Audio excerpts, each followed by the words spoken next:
주님께서 여러분과 함께 루카가 전한 거룩한 복음입니다.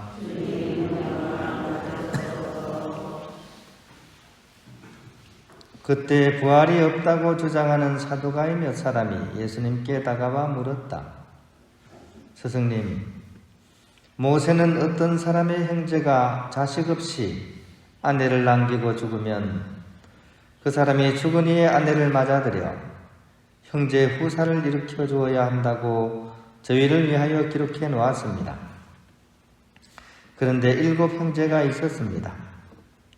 마지가 아내를 맞아들였는데 자식 없이 죽었습니다. 그래서 둘째가, 그 다음에는 셋째가 그 여자를 맞아들였습니다. 이렇게 7이 모두 자식을 남기지 못하고 죽었습니다. 마침내 그 부인도 죽었습니다. 그러면 부활 때 그 여자는 그들 가운데 누구의 아내가 되겠습니까? 7이 다 그 여자를 아내로 맞아들였으니 말입니다. 예수님께서 그들에게 이르셨다. 이 세상 사람들은 장가도 들고 시집도 간다. 그러나 저 세상에 참여하고 또 죽은 이들의 부활에 참여할 자격이 있다고 판단받는 이들은 더 이상 장가드는 일도 시집가는 일도 없을 것이다. 천사들과 같아져서 더 이상 죽는 일도 없다. 그들은 또한 부활에 동참하여 하느님의 자녀가 된다. 그리고 죽은 이들이 되살아난다는 사실은 모세도 떨기나무 대목에서 주님은 아브라함의 하느님, 이삭의 하느님, 야곱의 하느님이라는 말로 이미 밝혀주었다. 그분은 죽은 이들의 하느님이 아니라 산 이들의 하느님이시다. 사실 하느님께는 모든 사람이 살아있는 것이다. 그러자 율법학자 몇 사람이 스승님 잘 말씀하셨습니다 하였다.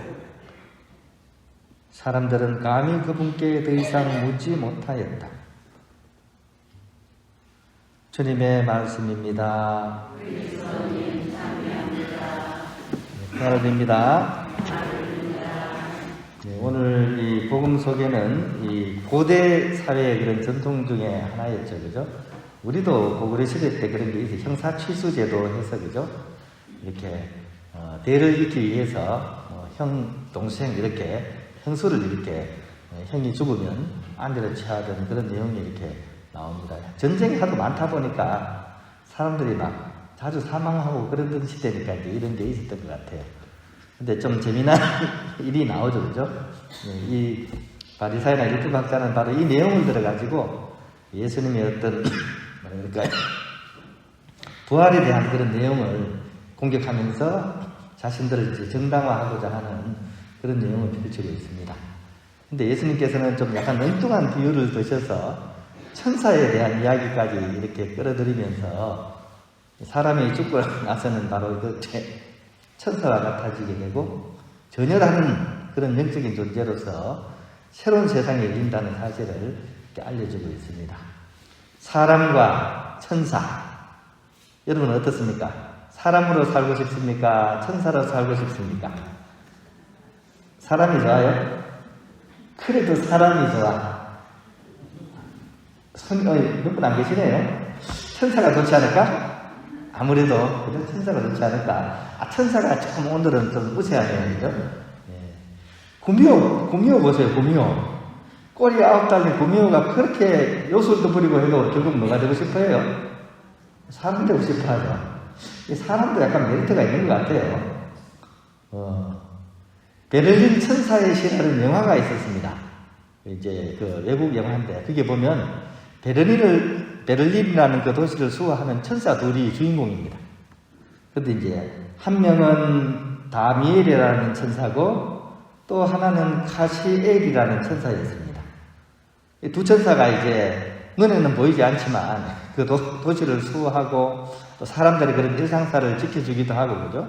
하느님의 메시지를 전달하기도 하는 그런 일을 이렇게 했었는데, 이 중에서 다미엘 천사가 어느 날 갑자기 인간의 그런 사랑을 하고 싶어진 거예요. 천사이면서도. 대신 인간이 될 수는 있는데 조건이 천사는 영원하죠. 그런데 인간이 되면 한계가 있죠. 한계성을 지니게 되죠. 그래서 이 죽음을 맞이하게 되는 그런 인간의 이완성 속으로 뛰어들게 되는 거죠. 그 천사의 그런 영원성을 상실하고 인간의 이완성과 그런 삶의 멍에를 쥐고 살아야 되는 그런 어려움이 있는 거죠. 인생살이 힘들죠, 그죠? 지긋지긋하기도 하고 고통스럽기도 하고, 그죠? 하루하루가 두렵고, 그죠? 인간의 어떤 유한성이나 한계성은 분명히 바로 우리가 이렇게 누리는 바로 그런 것들이죠. 천사는 이제 그런 게 없습니다. 그런데 이제 이 다니엘은 그래도 이 인간으로서의 어떤 그런 삶을 한번 살아보고 싶었고, 특히 인간의 사랑을 한번 해보고 싶다는 그런 갈망이 컸던 거죠. 그래서 결국 다니엘은 천사로서의 그런 죽음을 선택하고 한 사람의 인간으로 다시 깨어나게 됩니다. 그렇게 이제 살다가 이제 서커스단에서 줄을 타는 마리온이라는 그런 여인을 만나게 되고, 그 여인을 이제 사랑하게 되는 거죠. 그래서 결국 그는 천사의 그런 영원성을 잃었지만 인간의 사랑이라는 또 다른 이름으로 그 영원성을 되찾게 된다는 그런 이야기입니다. 즉 인간의 삶이 유한하고 한계성이 있지만 그럼에도 불구하고 인간이 이렇게 할 수 있는 그 사랑이라는 것은 그 영원성을 가지게 된다는 그런 메시지를 전해주는 좀 묘한 그런 영화였습니다. 이처럼 인간의 사랑은 그 자체로서 천사와 같은 불멸하는 영원성을 가지고 있습니다. 특히 자신을 내어주는 사랑은 지상에 살면서도 이미 천상의 천사와 같은 그런 가치를 가진다고 하겠습니다. 우리가 단 한 사람에게라도 우리가 가진 그 사랑, 특히 사랑도 여러 가지 단계가 있죠, 그죠?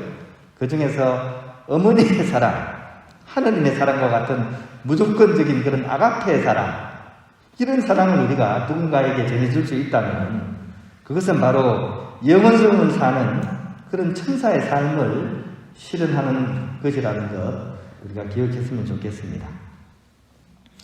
에밀리 디킨슨이라는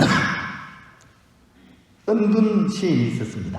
살아생전에 시를 거의 발표 안 했고요. 죽고 나서 이 사람의 시가 이렇게 발표되게 되고 그때부터 많은 사람들이 사랑했던 그런 여류 시인입니다. 이 시인이 아주 짧은 시를 하나 지었거든요. 헛되지 않으리 하는 시입니다. 많이 들어보셨을 것 같아요. 한번 묵상해 보면 좋겠습니다. 만약에 내가 한 마음을 아프게 하지 않을 수 있다면 나의 삶은 결코 헛되지 않으리. 만약에 내가 어떤 한 사람의 고통을 조금 덜어줄 수 있다면, 또 타인의 아픔 하나를 내가 달랠 수만 있다면 나의 삶은 결코 헛되지 않으리. 만일 내가 떨어진 참새 한 마리를 둥지에 다시 얹어줄 수 있다면 나의 삶은 결코 헛되지 않으리. 그죠? 이 안에는 다 이렇게 사랑이 들어가 있습니다. 그죠? 크고 작고가 중요한 것이 아니라 내 안에 숨겨진 그런 하나님의 사랑을 내가 이렇게 전할 수 있는 누군가에게 이 사랑을 전할 수만 있다면 내 삶은 결코 헛되지 않겠다는 그런 이제 시인의 통찰이 들어가 있는 시인 것 같습니다. 그렇게 하게 될 때 우리는 일천사의 삶을 사는 거죠. 사랑을 한번 나누면서 나는 또 한번 천사가 되는 겁니다. 그죠? 그런 의미에서 우리가 이렇게 우리 사랑의 인생을 우리가 만들어가면 좋겠습니다. 인생은 사랑의 이야기이고 사람은 자기가 사랑한 것만큼 살아간다. 이런 얘기가 있죠. 우리 인생은 사랑의 이야기입니다. 아주 아름다운 그런 사랑의 이야기로서 우리 인생이 마무리될 수 있도록 오늘 하루 1일 1사랑 실천하는 그런 하루가 되었으면 좋겠습니다.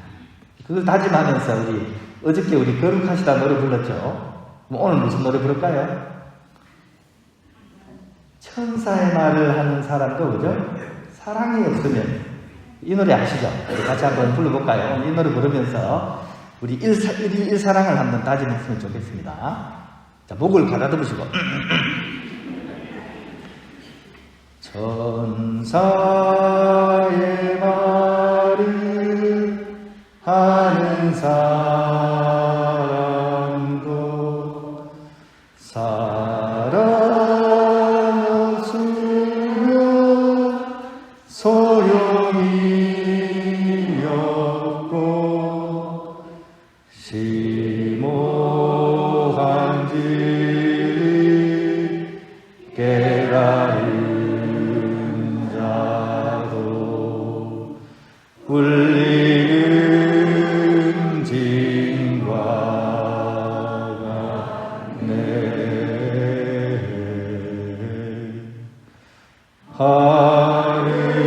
하느님 말씀 전한다 해도 그 무슨 소용이나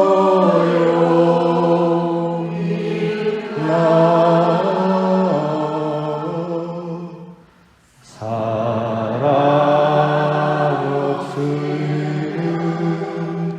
소용이 없고